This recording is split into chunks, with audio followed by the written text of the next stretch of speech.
3 mots plongés dans l'eau. Comment Marc Lavoine a ghosté Lynn Papin après leur douloureuse rupture.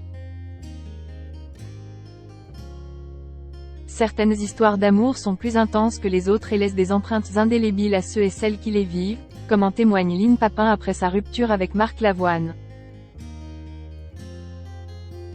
4 années d'amour entre Lynn Papin et Marc Lavoine ont suffi à imprimer durablement l'expérience dans la mémoire et le corps de la jeune femme, de 33 ans, la cadette du chanteur.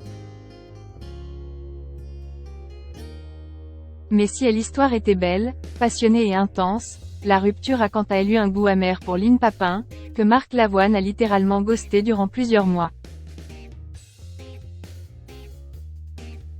Plus jamais je ne laisserai un homme m'abîmer de la sorte. Dans son livre Après l'amour, Lynn Papin revient sur cette rupture douloureuse, mais comme elle l'a expliqué dans les colonnes de Paris Match, ce livre n'est pas un journal intime. Je ne raconte pas ma rupture, mais le cheminement du deuil exploré sur une année.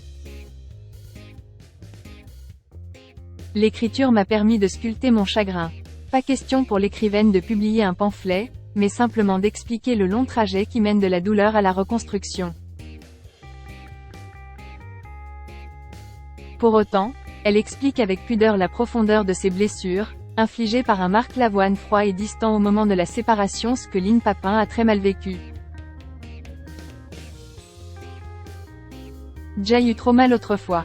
Mon corps est marqué par les cicatrices, ma chair dit la douleur. Rien ne s'efface, ni les stigmates sur ma peau ni les griffures dans ma mémoire. J'ai eu mal, et ce mal ne s'oublie pas, écrit-elle. Puis il m'a jeté, frappé l'âme, au point que j'ai eu 1000 cicatrices sur le corps. Plus jamais je ne laisserai un homme m'abîmer de la sorte. Cependant il m'a aimé comme personne ne s'est aimé. L'amour n'est pas une excuse, l'amour est au-delà, une chose dont on doit être digne. C'est en effet dans ce contexte que l'ancien coach de The Voice a cessé de répondre aux messages de celle qu'il aimait si fort quelques mois plus tôt, comme l'explique Lynn Papin. Aucune nouvelle de toi, depuis 6 mois. Mes messages sont délivrés, jamais lus ou alors ils sont lus, mais tu n'as jamais répondu. Un soir pourtant, la jeune femme retente sa chance comme elle l'écrit dans son ouvrage. Je t'envoie 3 mots désespérés, tu me manques.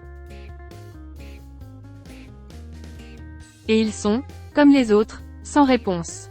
3 mots plongés dans l'eau.